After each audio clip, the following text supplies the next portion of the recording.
you can expect to get the pan grease-free without using soap. You're supposed to soak it and then wipe it out. It builds up the seasoning. It's supposed to be that way. James, it's unsanitary. Ford, if you take a scouring pad to my iron skillet again, I won't be held responsible for my actions. It's going to be a crime of passion. Oh, I can't believe what I'm seeing. Kingsfield's laughing at unusual ones. Yeah. I've seen him chortle with Professor Gray several times. Well, they've been friends for decades. I'm not surprised. I find him inspiring. You think in 40 or 50 years we'll still be friends walking along like them? Yeah, I think so. As long as you keep your hands off my iron skillet.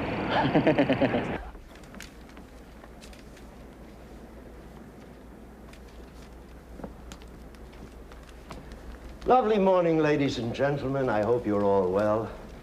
Today, we are going to talk about what I like to call definitions of evidence.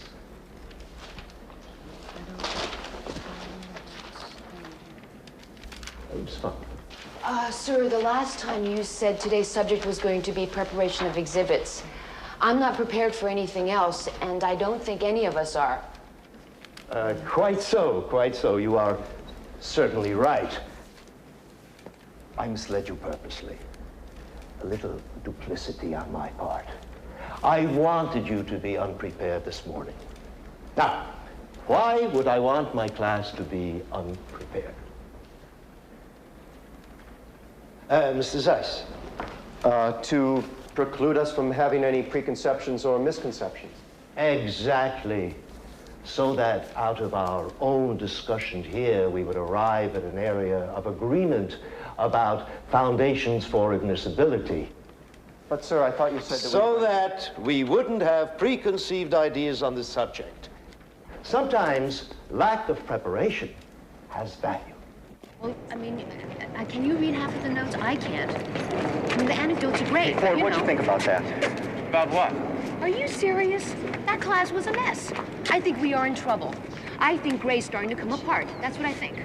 Why don't you stop looking for issues? What is that All we're supposed trying to mean? do is make a point, Ford. Now, you've always demanded high standards. If he's inaccurate, how do you know you're being adequately prepared? Adequately prepared? Come off it. He's brilliant. He's lapsing, Ford. Didn't you see it? He goes along, and every now and then he draws a blank. Look, the point is, a lot of us want to be trial lawyers. We really need this class. I think we should do something about it. So do I. Now, will you give the man a break? He hasn't missed a class in 40 years. There is nothing the matter with him. Come on, Ford, wake up. This first started weeks If the ago. professor's not doing his job, it's up to the law school to replace him. Now, honestly, Ford, I respect the man as much as you, but I have to say it looks like he's coming apart. Something's got to be done about it, like going to the administration or starting a petition or something. It's not up to you, Zeiss. You're not qualified to make this kind of a judgment. You don't have Look, the Ford, right. you can cast me as the villain if you want to, but he's a detriment. He's doing us a disservice by pretending to teach. It's too important a class. I'm not going to let it sit.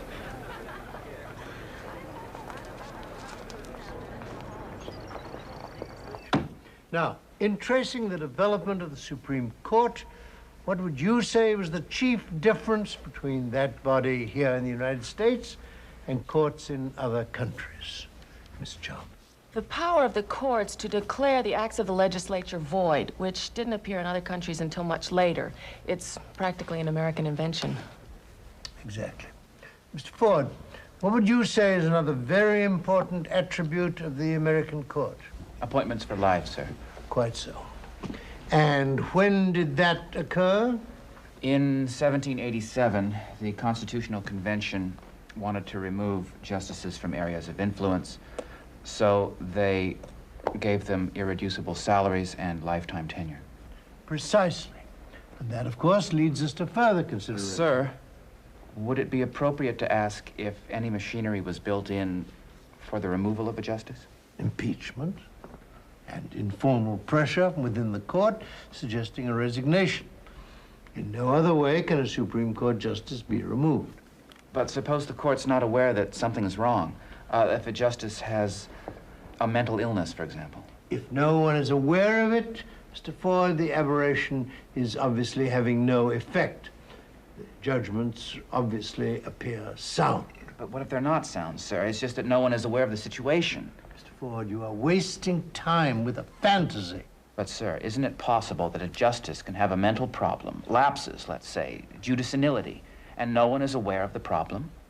Mr. Ford, if the man's colleagues do not notice it, it presumably is having no effect on his work.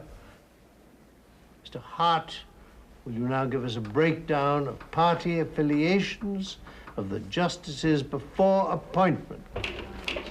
Yeah, it does. Here, first of all.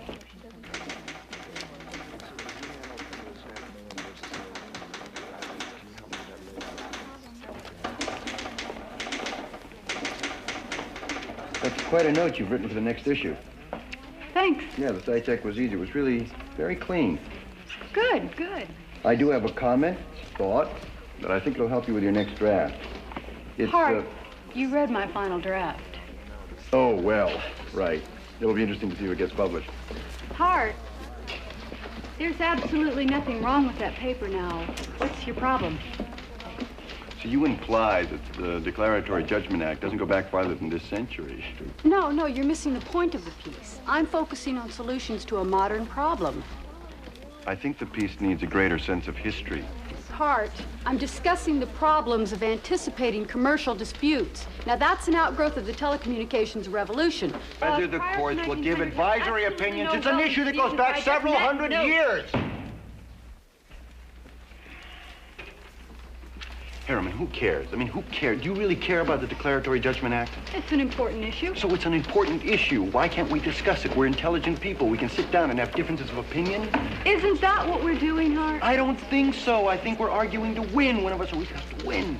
Hart, it's a classic power struggle. There, what you did right there. You have to have the answer. Hart, it's a classic power struggle. Assume the minute you do that, you telegraph to me that you have won. And you know what kills me? We have all these little intellectual discussions, and you know it always boils down to something very basic. Me win power. Personally, I don't mind the mental exercise of it. What, you don't come away from these arguments with your stomach burning? No. Dealing with you is a little time-consuming. I sometimes get annoyed at that. Wouldn't it be nice if we could just sit in a room and feel that we didn't have to compete? I'm not sure. I'll think about it. Maybe you have a point. A valid one. Isn't it implied that your point is valid if I'm going to think about it, Hart? You're right. I'm just as much to blame as you are. Hart, I know what you're doing. You're striving for a 50-50 split on who's to blame. Now, that may be an expedient compromise, but I'm not sure I'm willing to shoulder half the blame. All I'm saying is that we look at this. If you put it like that, I will. Thank you. I think it'll make working in the law review easier for both of us. That's something we should both try for. To a new beginning.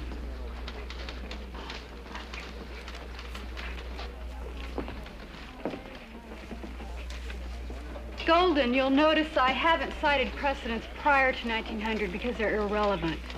Harriman, what happened to our new beginning? That's not mitigating your faulty interpretations, Hart. Well, I can't figure her out. Women like that love issues and horses, not people. She's cold. She's an ice princess.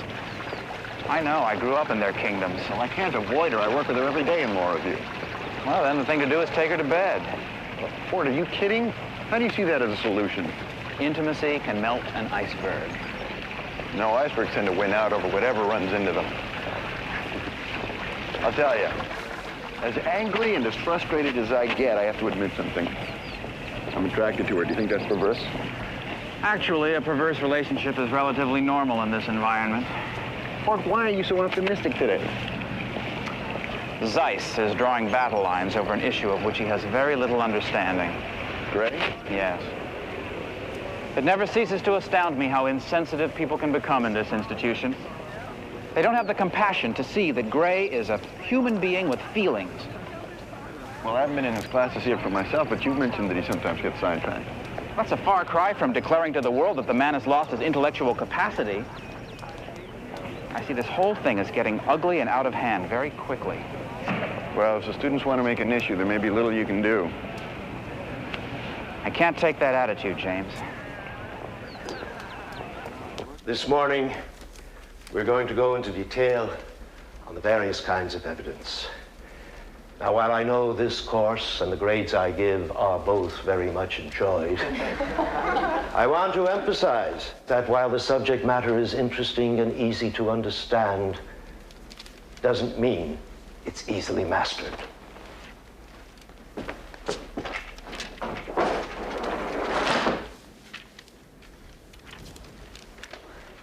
How many of you are seriously thinking of going into trial work? Trial work is the drama and battlefield of law, the arena in which people fight for their rights as if fighting for their lives. Make no mistake, it's that important to them and must be to you.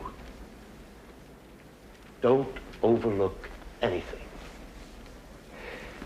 In over 1,000 trials, I've taken part in. The most interesting people were the criminals. Because they were professionals at breaking the law, they often had a better understanding of it than the attorneys. There's some point to be made there, but I'm not sure what it is. Now, I hope you've all bought Johnson's evidentiary analysis. It covers all of this very well, and we'll be using it. Sir? Mr. Mislessy. Yes. Sir, a month ago, you asked us to buy White's Cases on Evidence. That book cost $40. Are you now saying that we're going to use the Johnson book instead? I must say you have me at a disadvantage. I don't have my course notes. Here's a copy, sir.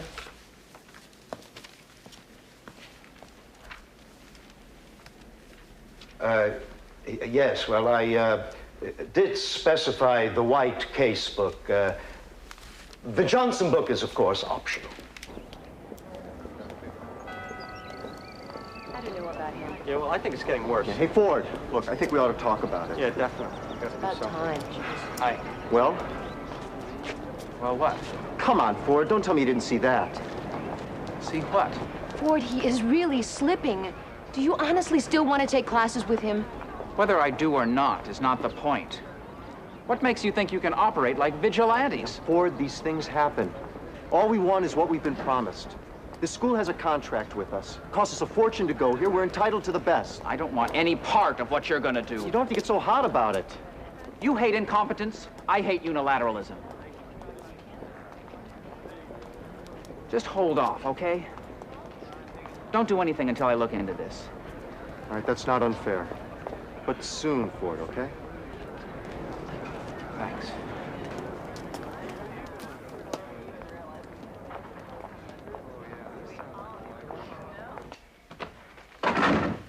What are you doing out here? It's late. Just thinking. You want some company?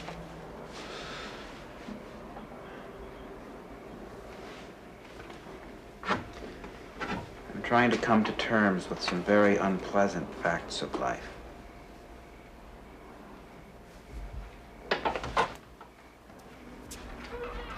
Think of 100 unpleasant facts of life. Which ones are you thinking of? Professor Gray's situation. It's tough to see someone you admire lose his abilities.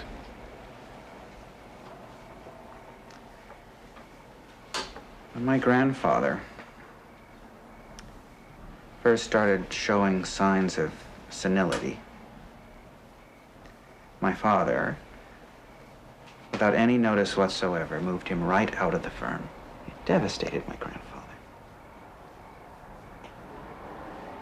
He was never the same again. I watched him deteriorate. I watched him lose interest in living. And I watched him lose interest in me. I love my grandfather. And I'm losing him to the same nightmare that Gray now faces. I see my grandfather and Professor Gray. It's 15 years later, and I see the whole thing happening all over again.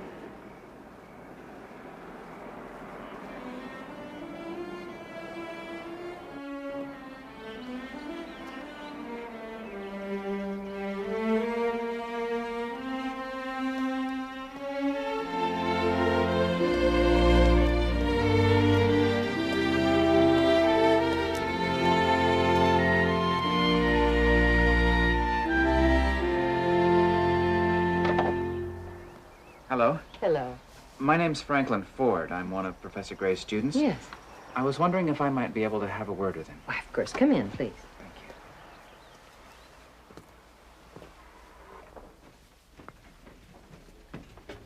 Come in, come in. Of course, I recognize you. You're Mr. Ford. Yes, sir. Let's go in here, where it's warmer.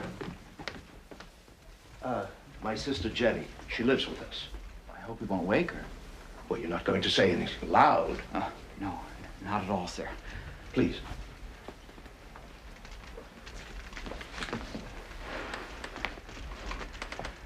Professor Gray, I was wondering, I would very much like to be your teaching assistant. It's very kind of you, Mr. Ford, but I already have an assistant, and I'm afraid there isn't enough work to warrant two.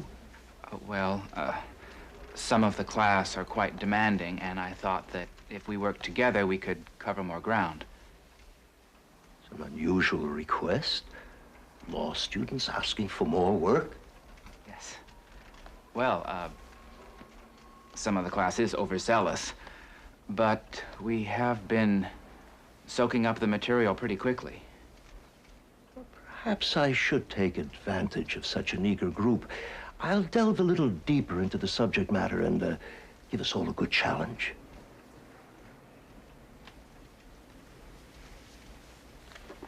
Well, thank you for seeing me, sir. Well, thank you, Mr. Ford, for stopping by, and I'm glad the class is so motivated. Yes. Hi. Hello. Did you finish the piece on the prayer initiative? Last night. Boy, that was quick. Doesn't give you much of a chance to get out much, does it? Why, you want to? Subtle, Harriman. And to the point. Would you like to work until about 1 and then have a late bite? Tonight? I can't. I'm on the tax-exempt issues. So why'd you ask? Well, I didn't.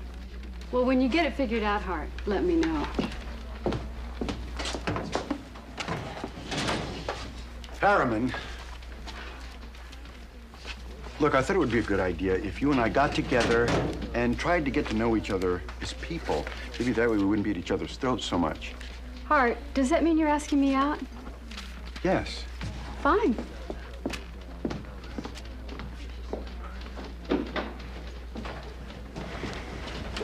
Oh, hi, Ford. How are you? James. Besides, I talked to Professor Gray. Mm-hmm. He was very receptive to what I had to say. I think it's more important now than ever to abort any kind of formal procedure against him. Ford, I wish Gray had a problem that could get better, but it's not possible.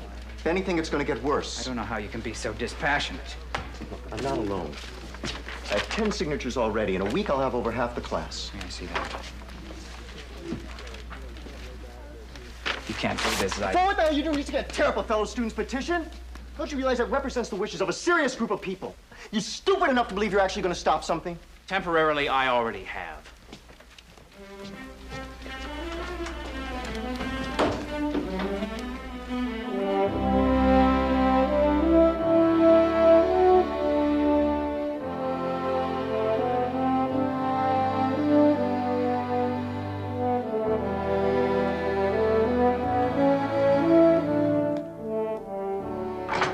Sir, Franklin Ford, second year. I know your name, Mr. Ford.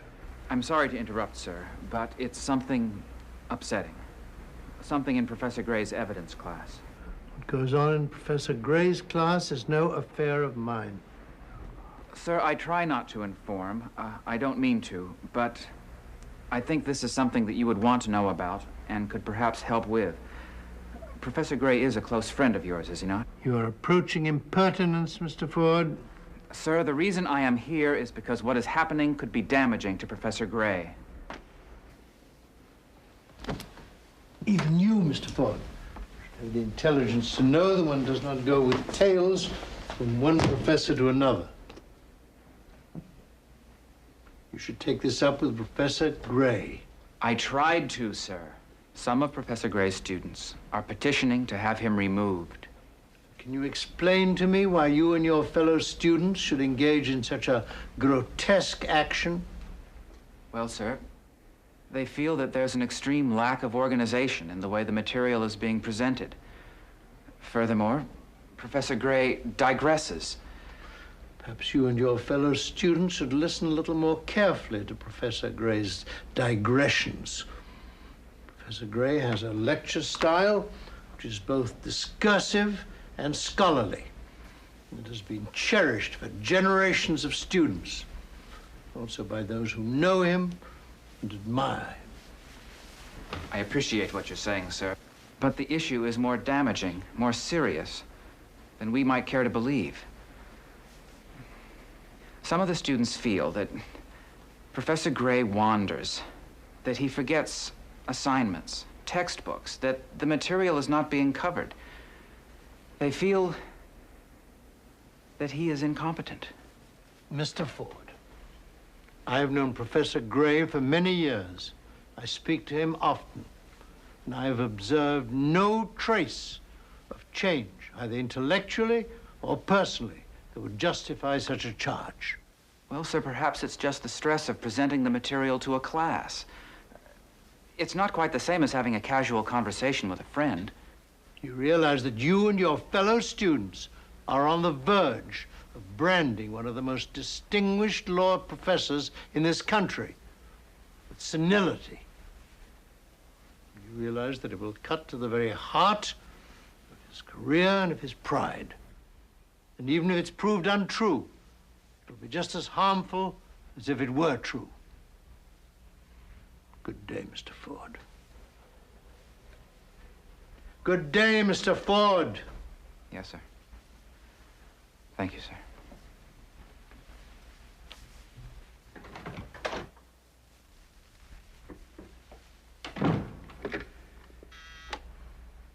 Nottingham, will you please call Professor Gray and ask him if he would like to enjoy a game of chess with me this evening? Thank you.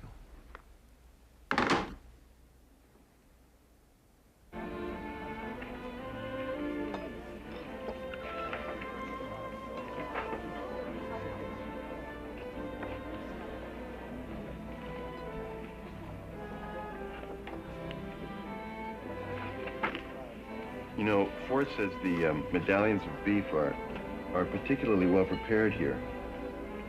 Oh? Well, actually, I try not to eat meat. Oh, is that a moral conviction? No. I feel it's just healthier to exclude that from my diet. I know a lot of people who feel that way.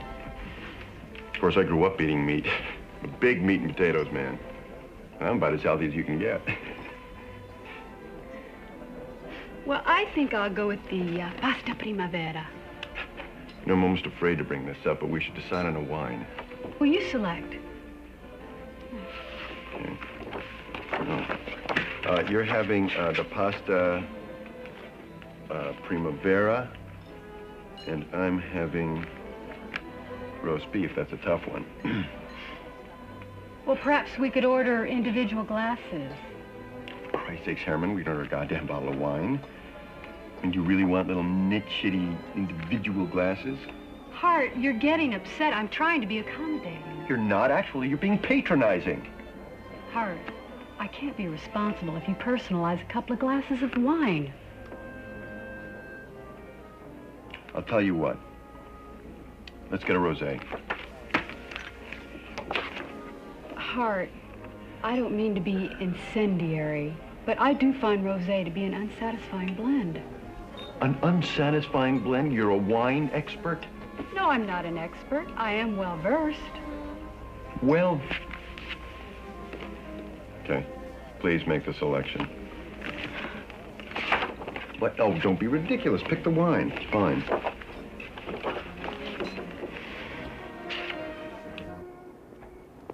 No, once the entree was served, I think we behaved admirably. Not bad. No, I really had a very nice time tonight, Hart. Thank you. I'm glad this evening worked out. There are a couple of rough spots, but I can really say now that there's a good person in you. Well, I don't think we're together tonight so that you can judge me, Art. Oh, I'm sorry. Now, I think what I'm trying to say is that I like you. It was good to see another side of you. I want us to be friends. I think we're capable. Not close friends.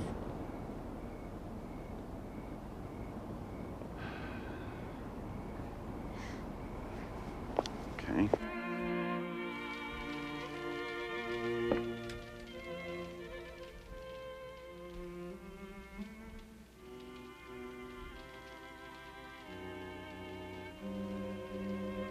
Bill, it's your play. Yes, I know it is.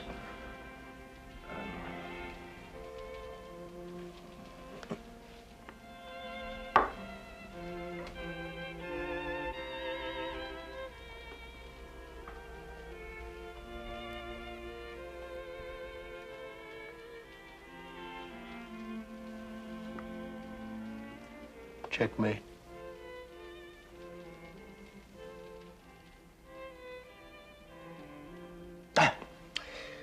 You have me. That was a clever move, but watch out for next time. Yeah. It's getting late. Thank you all very much. Especially Marion, another superb dinner. Thank you, dear. And Jenny, it's lovely to see you. Charles, it was good to see you. Please come more often. I hope I don't bore you. You don't say a thing, Jenny. You radiate grace and beauty. Charles, if I were well, I'd pursue you indefatigably. You know something? For you, I'd slow down. Well, next time you all come to me. Goodbye, Bill. Thanks for the game. Oh, I'll see you Thursday, huh?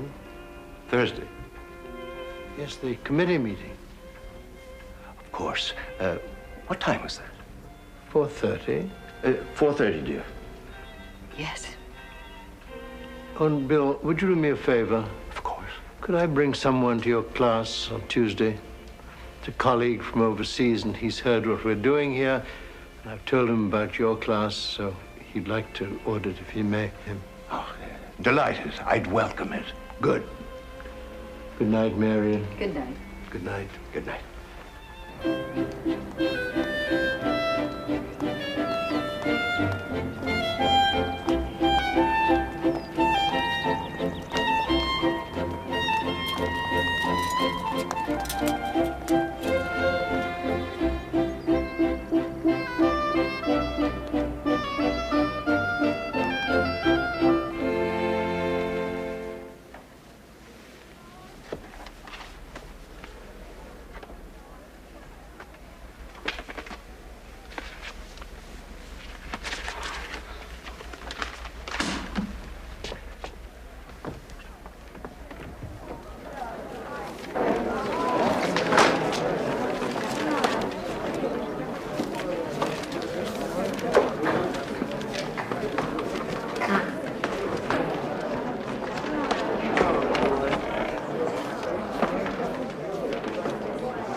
Yes? Sir, is everything all right? Oh, good, Mr. Fort. Please, I'm hopelessly mixed up this morning. Would you kindly sort these cards into their proper days? Certainly, sir. Thank you.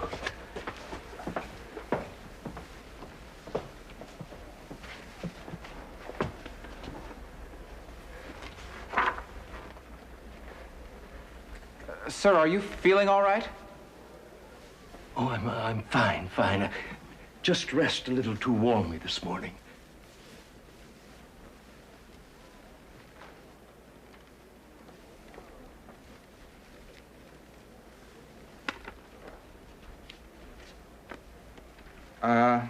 Here they are, sir. Today's lecture is Determining Relevancy. I'll just put them right here on your desk. Oh, thank you, my boy. Thank you. Oh, you can go back to your seat now.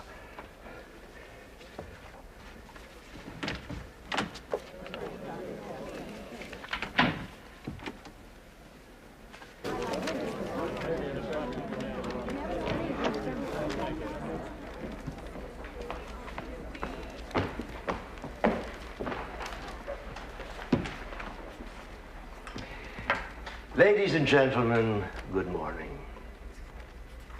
Today, we're going to devote ourselves to the problem of determining relevancy. In any case at trial, whether civil or criminal, the issue will be substantially influenced by the presentation of evidence. It is crucial, therefore, that this evidence be presented properly, both as to its own characteristics and in terms of having been legally obtained.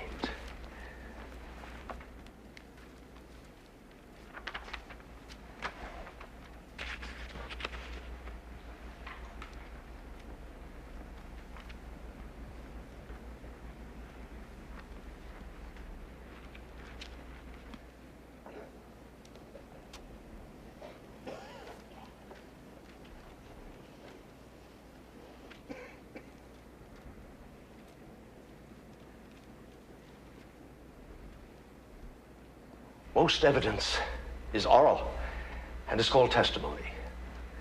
The accepted procedure for the presentation of testimony has, like almost everything in law, been established through precedent and through what works.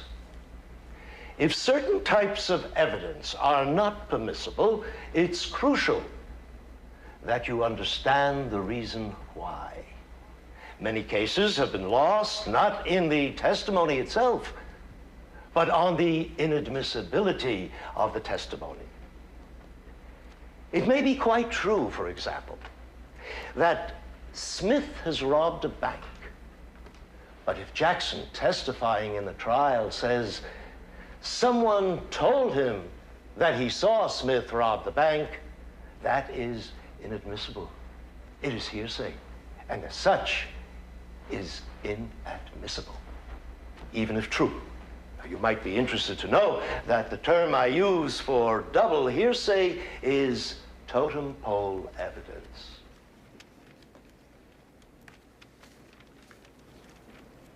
Bill, this is Professor Mackenzie, who is auditing your class today and would very much like to talk with you.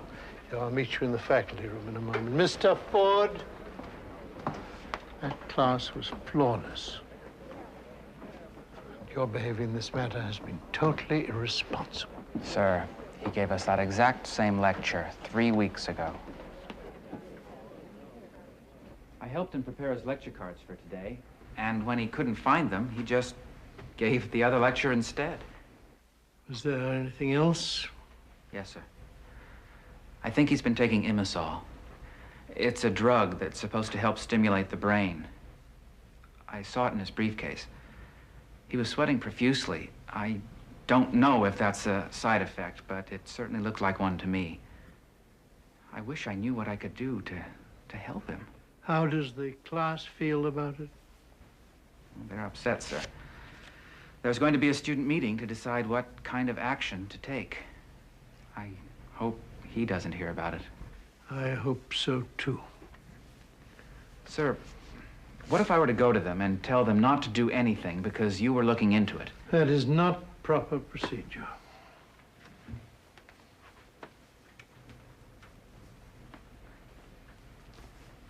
Thank you, Mr. Ford. Yes, sir.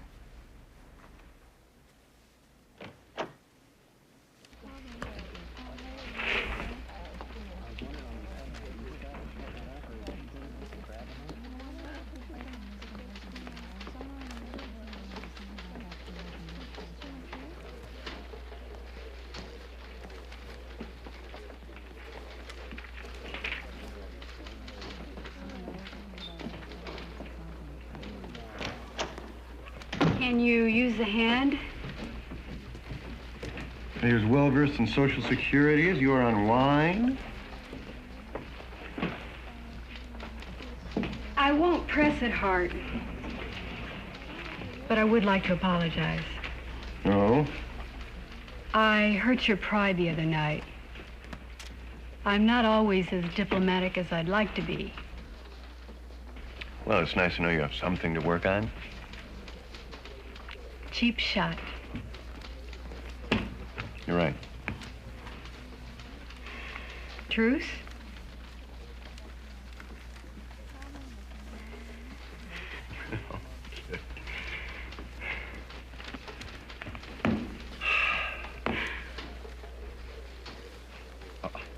think I get an inkling of how they felt at the signing of the Treaty of Versailles. You know, it was much more than a faulty treaty, Hart, that led to World War II. I mean, the Japanese had a desire to build up their empire in the Far East, and the Bolshevik Revolution... Harriman! What?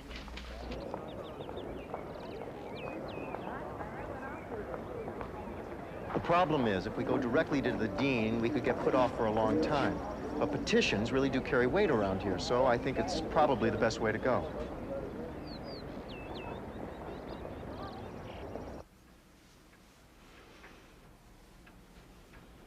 I've been dreading this moment. Now it's here.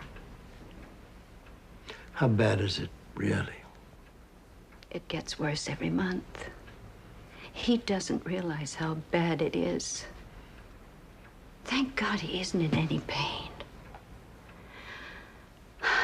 When he's made aware of something very important that he's forgotten, the look in his eyes, so helpless, so sad. You wonder if pain wouldn't be better. He could identify with that and seek relief, you know.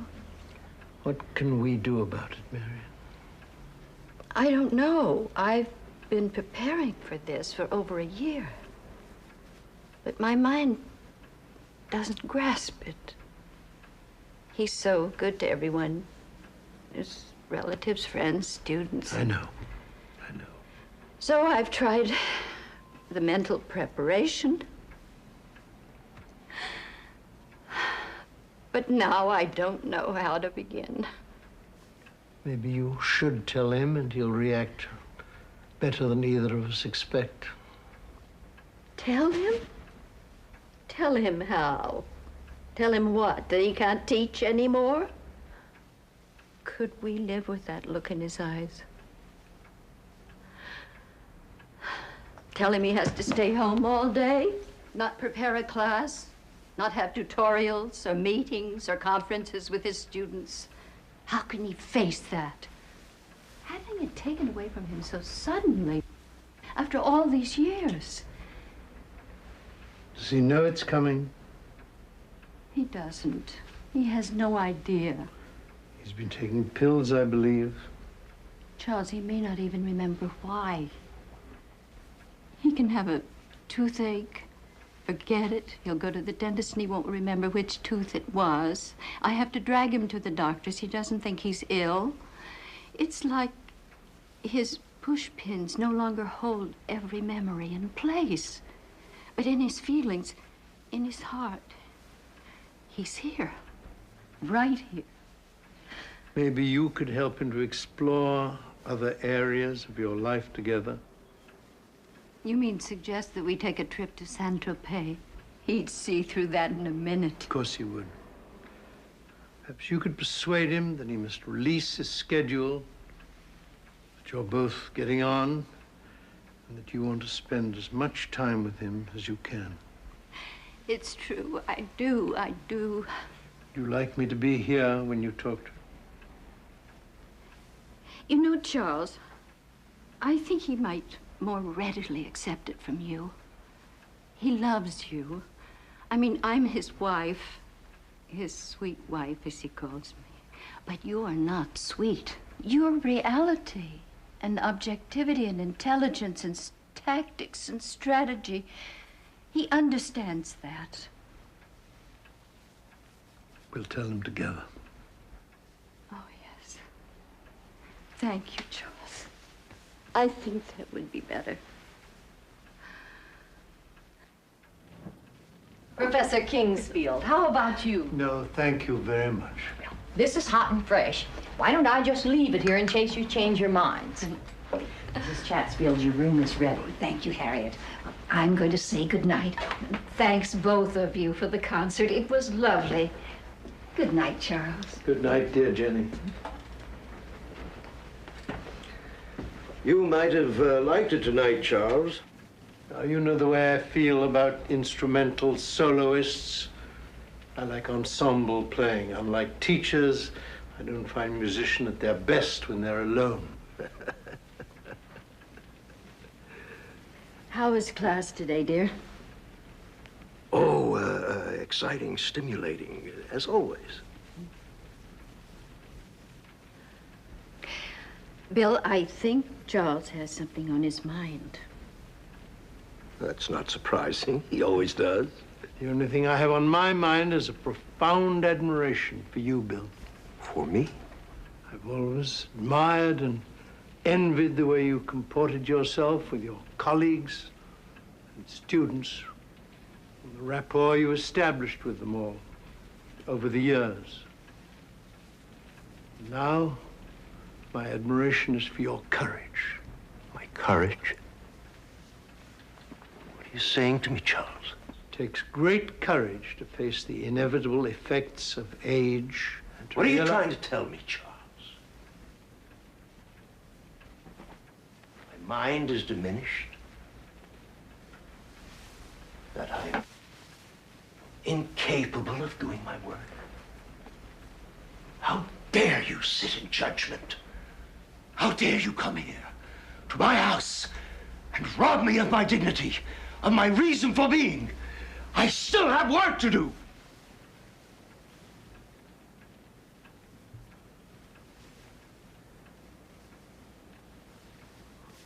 Oh, my God. What's happening to me?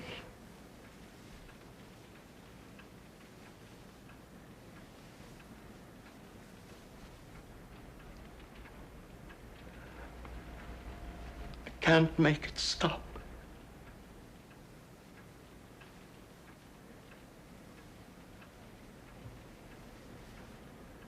Are you asking me to step down? Not down, Bill. Up. Professor Emeritus. Of course. Emeritus. Are the stars out tonight? Yes. It's clear and cold. I'd like to bundle up and go for a walk. May I come with you? Please. You'll excuse us, Charles. You'll show yourself out, yes? Of course.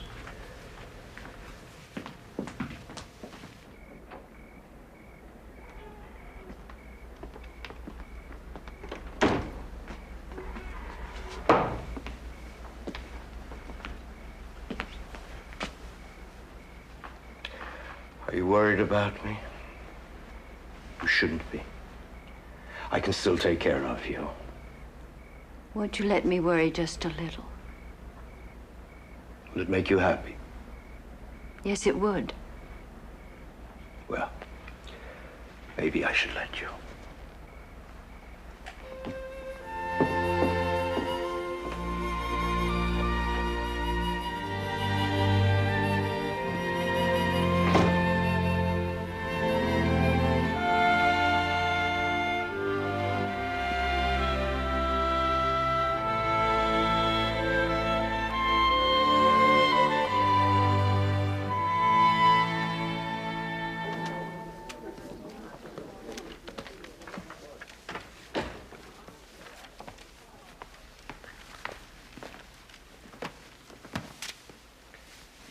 Ladies and gentlemen, good morning. I must say it's good to see you. The topic for today was and is competency. In discussing evidence, the word competency means that which the very nature of the thing to be proven requires. Evidence, legally obtained, of course, which is directly related to the case and necessary to the proving or illustration of a point. When evidence is competent, it has a direct bearing on the matter at hand. And now, to the matter at hand. Sometimes, ladies and gentlemen, I have been known to enjoy myself so much that I get carried away by my subject. This morning, competency happens to have a personal relevance, and I want to apologize to you for my delay in telling you that as of this morning, I am resigning. For a long time, Mrs. Gray and I have intended to take a lengthy trip. And I was going to tell you that that was the reason. But it isn't. I realized while speaking that that evidence, though admissible, is not competent. I owe you an assessment of the evidence. My resignation this morning is due to a forgetfulness which has come to pervade my life and which I now recognize. Most of the time. It has come to me slowly, more rapidly of late, and has caused me and you, I am sure, some uneasiness. I want to remove that uneasiness and look at it with you for a moment. As you know, aging is something we all have in common. We cannot yet defeat it. It defeats us like an opposing attorney, better prepared and more skillful than we. Because it's what we have in common, we must try to forgive it. And I ask it of you now for any errors I may have made. I ask it of you also in the name of all the unknown clients you will one day represent, who in one way or another will all have faced a force more powerful and more skillful than they. I urge you to be understanding and compassionate about these defeats, because in doing so, you execute the trust you are asking for by attending this law school. The image of the lawyer today needs refurbishing. The image is in your hands. If you are willing to be sensitive and dedicated, there is no higher calling. As disappointing as it is for me to be forced to examine my own incompetence, I must tell you that to do so in front of people who I've helped train to understand is a thrill for me.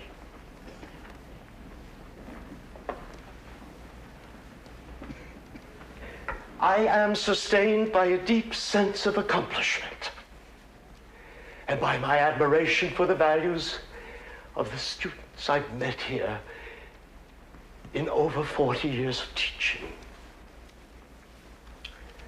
I've tried to pass on to you the love I have for the law